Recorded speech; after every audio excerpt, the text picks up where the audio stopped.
통풍은 나을 수 있는 질환이에요. 우리가 정말로 통풍이 없이 행복하게 잘 살 수 있는 질환인데 치료가 굉장히 어렵습니다. 사실 쉽고도 어려운 병이 통풍이거든요.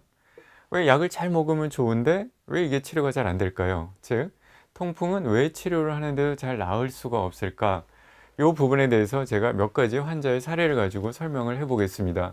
첫 번째 유형은요, 규칙적으로 약을 복용하는 환자가 절반이 안 됩니다.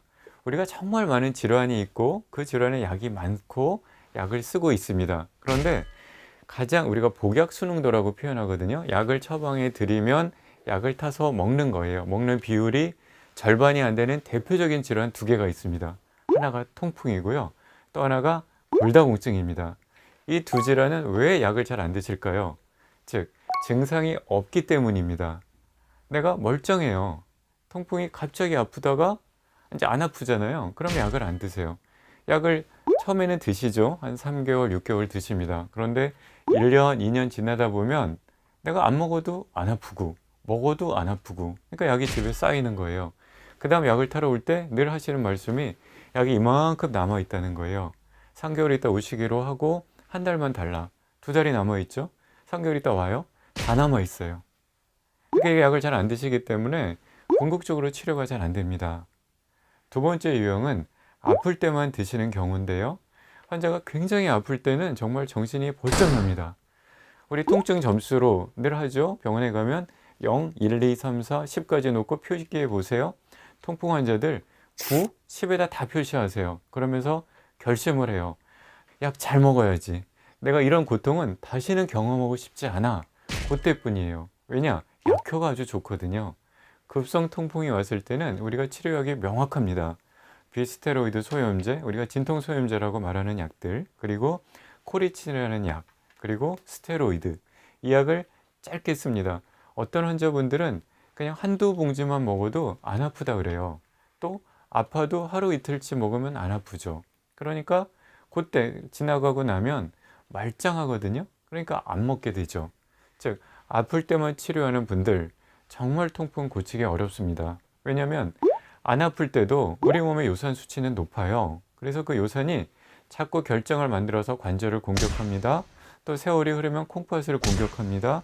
또 나중에 심장에도 이게 악영향을 줍니다. 점점 나빠지는 거죠. 그래서 아플 때만 약 드시는 분들 정말 치료가 잘 안 됩니다.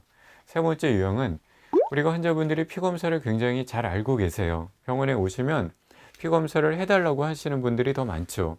피검사에서 요산 수치가 중요하고 요산 수치가 내려가는 것이 치료약이다. 잘 알고 계세요. 이제 피검사를 했습니다. 요즘은 환자분들이 모바일 앱으로 피검사를 본인들이 다 보시잖아요. 그래서 피검사하고 나면 진료실에서 제가 만나기 전에 이미 본인의 피검사 결과를 알고 오세요. 그래서 나는 요산 수치가 5네요, 4네요 이렇게 얘기를 합니다. 아주 치료가 잘 됐고 식이요법도 잘 된 거예요. 그러면 이제는 통풍이 아니라고 생각하세요. 요산 수치가 정상이니까. 우리 통풍의 기준은 요산 수치가 높은 거였잖아요. 그러니까 이제 치료가 다 됐다. 나는 완치가 됐다. 더 이상 치료할 필요가 없다라고 생각을 하세요. 절대 그렇지 않습니다. 요산 수치를 정상으로 내린 건 치료의 시작일 뿐이에요. 이제 그 정상인 요산 수치를 유지하는 것, 이게 바로 통풍의 치료입니다. 즉, 요산 수치가 내려갔다고 해서 치료를 중단하시면 절대로 안 됩니다. 꼭 말씀을 드리고 싶고요. 네 번째는 검사는 안 하고 약만 드시는 분들이 계세요. 왜냐면 약이 이렇게 뻔하거든요. 병원에 올 때마다 똑같은 약을 드립니다. 요산 강화제, 요산 저하제라고 해서 늘 우리나라는 딱 3가지 약밖에 없는데요. 그 중에 하나를 이제 보통은 드시게 되는데 똑같아요. 다음에 또 병원에 방문해도 또 그 약이에요. 그러니까 뭐 의사 양반 이거 검사를 해도 나는 정상이야. 내가 잘 알아. 그래서 약만 줘. 그래 약을 드려요. 그래 그런 식으로 1년, 2년 가시는 거예요.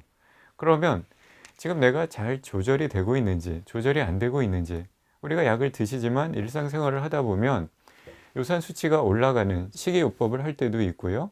뭐 가끔 뭐 또 약주를 드실 때도 있고 뭐 많이 있잖아요. 그러면 요산 수치라는 게 일정하지가 않고요. 우리가 피를 검사할 때 그 순간이지만 몸에서 요산 수치가 올라가고 내려가고 합니다. 그래서 꼭 검사를 권하고 있거든요. 그런데 약만 드시게 되면 이게 치료가 된다고 볼 수가 없는 거예요. 또 하나 이거 중요한 말씀인데요. 요산 수치가 올라가도 통풍이지만 요산 수치가 너무 내려가도 통풍이 생깁니다. 통풍 발작이 생겨요. 요산 수치가 너무 낮아도 안 좋습니다.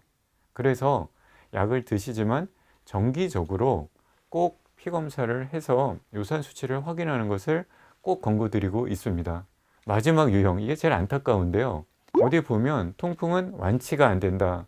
왜 이제 그렇게 생각을 하냐면 재발을 하는 거예요. 그러니까 환자 입장에서는 이건 완치가 안 되는 병인데 내가 이렇게 계속 약을 먹으면서 병원에 다녀야 될 필요가 있을까?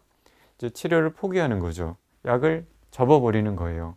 검사도 안 하고 그냥 그러고 사는 거예요. 통풍 결절도 생기고 관절이 망가지지만 뭐 어쩔 수 없다. 이거는 뭐 해도 안 된다. 이런 생각을 하시는 분들이 계세요. 결코 그렇지 않습니다.